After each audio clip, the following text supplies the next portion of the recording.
au lendemain des élections, Ousmane Sonko a subi toutes les pressions. Ah bon? Même nos morts dans l'au-delà ont fait pression sur Ousmane Sonko. Ousmane Sonko ne voulait pas que Macky Sall quitte le Sénégal. Alors, les problèmes ont débuté avant l'installation même du président Bassirou Diomaye Faye. Ousmane Sonko a demandé qu'on ferme toutes les frontières, que Macky Sall ne sorte pas. Parce que le premier responsable de ces tueries, c'est Macky Sall. alors qu'est-ce qui a changé entre-temps? Mais qu'est-ce qui a changé entre-temps? Avion commandement. Mais ce qui a changé entre-temps, c'est que Ousmane Sonko, puissant qu'il soit,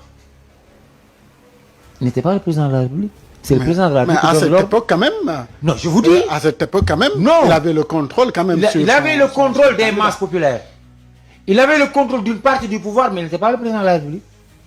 Les gens ont travaillé Bassirou Diomaye Faye pour dire non, laissez Macky Sall partir. Donc il y a une contre-pression et c'est là où les problèmes ont commencé. Mais Ousmane Sonko ne voulait pas que Macky Sall quitte. S'il ne restait qu'à Ousmane Sonko, Macky Sall n'allait pas quitter le Sénégal. Et aujourd'hui, on aurait oublié ce problème de l'ONU. Maintenant, quand je dis il faut savoir lire, parce qu'en communication, tout est bavard. Ouais. Rien n'est silencieux. Pensez-vous que cette phrase-là de Macky Sall, quand il dit sans trembler que abroger la loi d'amnistie, vous allez voir qui a fait quoi. Je pensais que cette phrase-là mais là, quand même, c'est là où moi j'ai tiqué. Mais je dis, mais Macky Sall, qu'est-ce qu'il veut nous faire comprendre? Ils veulent simplement nous faire comprendre que le pouvoir est fragile. Ah oui. En haut. Qu'il y a donc une dualité. Mais je te dis, une dualité. Sérieux? Mais non seulement, mon cher, une dualité au sommet de l'État, mais au-delà de cette dualité, il y a un ponce-pilatisme.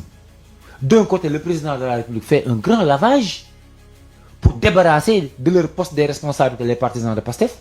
Donc cette dualité, nous japonais rumeur d'angle. Non, quelle rumeur?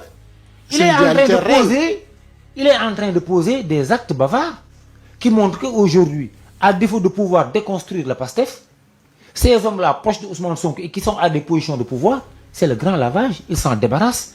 Et qu'est-ce qu'il veut?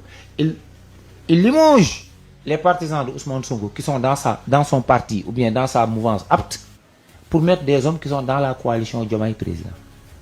Tous ces gens-là qui ont été limogés ont été remplacés par des gens de Diomaye Président. Donc les faits sont là, Tutu est bavard.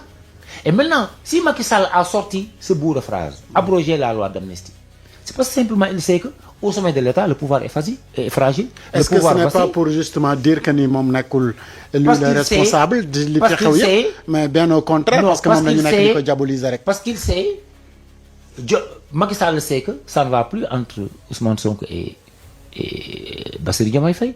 Macky Sall sait pertinemment que Diomaye s'oppose radicalement à l'accélération des procédures judiciaires ou bien s'oppose à toute action judiciaire contre Macky Sall.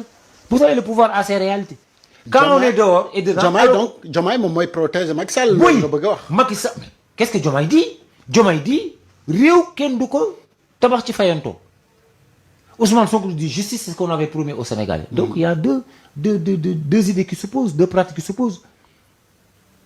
Alors, si aujourd'hui, Ousmane Sonko était président de la République, mais le cas Macky Sall serait réglé. Il aurait demandé son extradition pour qu'il vienne répondre de ses actes. Mais au-delà même des crimes, au-delà même des emprisonnements, au-delà même des tortures, mais il y a ce problème de dette cachée. Ouais. Mais vous savez que aux États-Unis, un tel montant serait assimilable à un crime. Macky Sall aurait détourné 4200 milliards aux États-Unis, qu'on l'aurait emprisonné à 860 ans, ou bien 5400 ans. C'est comme ça que ça se passe. Là-bas, on a une dette cachée. Donc, rien qu'un crime économique, Macky Sall a laissé un crime économique. 4200 milliards de dettes cachées.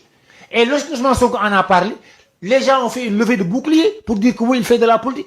Heureusement que les FMI et la Banque mondiale l'ont conforté, effectivement. Et aujourd'hui, qu'est-ce qu'on dit? Non seulement il confirme que 4200 milliards ont été cachés par Macky Sall, mais il nous demande aujourd'hui de restructurer la dette. Donc tous les faits donnent raison à Ousmane Sonko. Ousmane Sonko a raison sur tout le monde. Même les FMI et la Banque mondiale allaient hésiter, mais in fine, ils sont tombés d'accord effectivement que cette dette cachée-là dont parle Ousmane Sonko est vraie. Et maintenant, ils sont d'accord que cette dette cachée de Macky Sall existe et elle est là. Maintenant, on demande à Ousmane Sonko de restructurer la dette. Maintenant, les mécanismes de restructuration sont mortels pour le Sénégal. Ousmane Sonko s'y oppose. Alors maintenant, revenons sur le cas de Macky Sall et du président Bassirou Diomaye Faye. Macky Sall sait que Diomaye ralentit la cadence, ou bien sa cadence, pour le poursuivre. Alors que Ousmane Sonko veut accélérer la cadence. Et comme c'est un point qui oppose les deux, Macky Sall fait de la politique. Il met sur la table une phrase qui va renforcer davantage la disparité, les contradictions entre les deux au sommet de l'État. C'est pas fortuit. Cette phrase-là, abroger la loi d'amnistie. Non, c'est pas une phrase sortie comme ça parce qu'il veut, non. Parce qu'il sait que il jette de l'huile. Cette phrase-là, c'est de l'huile sur le feu. Et que Ousmane Sonko va dire, tiens, vous avez vu, on va abroger. Maintenant, parce que vous savez, dans cette histoire-là. Mais avant Macky Sall di ko demander, vous aviez promis aux Sénégalais que ni su ngeen di accès da ngeen di abroger loi bi parce que Macky Sall moom mooy kii rey nit ñi et cetera dafa war a rendre compte. Antoine Diome mi nga fi tudd Aïssata Tall Sall entre autres ñi nga xamante ne amoon nañu responsabilité si jamono jooju yëpp nit ñi dañu foogoon ne fi mu toll nii ñu yegg si 2026 te ñoom rek la wu leen seen compte parce que li nga xamante ni moom moo fi xewoon yëpp mais tey bu ñu demee ba Macky Sall mi nga xamante ni moom moo voté woon loi amnistie boobu moom mooy demander à ce que ngeen lever waat ko. Ça veut dire que donc il y a un véritable problème ci justice bu Sénégal ak ni ngeen promettre woon nit ñi que ni bu ngeen yegsee véritablement loolu dinañu am réduction des comptes. Écoutez, Macky Sall a traversé toutes les étapes du pouvoir. Et dans ces étapes, il a été ministre de l'Intérieur. Ouais. Jusqu'à présent, le système, Macky Sall a un système dormant dans l'administration. On lui remonte les informations.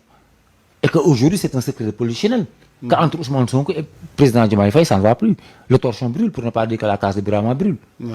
Bon, heureusement que tout le village de Nakaramoko ne va pas partir en fumée, parce qu'il y a des Sénégalais qui ont compris qu'aujourd'hui, des engagements ont été pris par Ousmane Sonko, mais malheureusement, celui qui a créé les conditions d'un effet d'entraînement pour que Bassirou Diomaye Faye soit le président ne détient pas les leviers. Ousmane Sonko, puissant qu'il soit, il n'est pas le président de la République. Il ne détient pas les leviers. Et les Sénégalais partagent ce constat avec Ousmane Sonko. Il n'est pas le président de la République. Parce que le levier pour activer les poursuites contre Macky Sall, il n'y a que le président de la République qui peut appuyer sur le bouton d'activation du levier pour des poursuites contre Macky Sall. Autant sur le plan judiciaire en ce qui concerne les crimes de sang, autant aussi en ce qui concerne les crimes financiers. Mais si Macky Sall maintenant jette dans le pavé pour dire allez abroger la loi d'amnistie, il sait qu'il fait de la politique et que c'est une phrase qui va faire désordre et qu'aujourd'hui, renvoyer les gens à Adji Sarr, c'est remettre encore sur la place publique les minutes de l'audition de Ousmane Sonko, les minutes de l'audition de Adji Sarr, les minutes de l'audition de Ndeye Khady Ndiaye. Et ça nous renvoie à une histoire triste. Maintenant, qu'est-ce qu'il veut? Il veut occuper la galerie, amuser la galerie. Mais heureusement que Ousmane Sonko et ses partisans ont été à bonne école. Et je pense qu'ils ne feront pas l'erreur de rejoindre Macky Sall sur ce terrain, parce que en rejoignant Macky Sall sur ce terrain,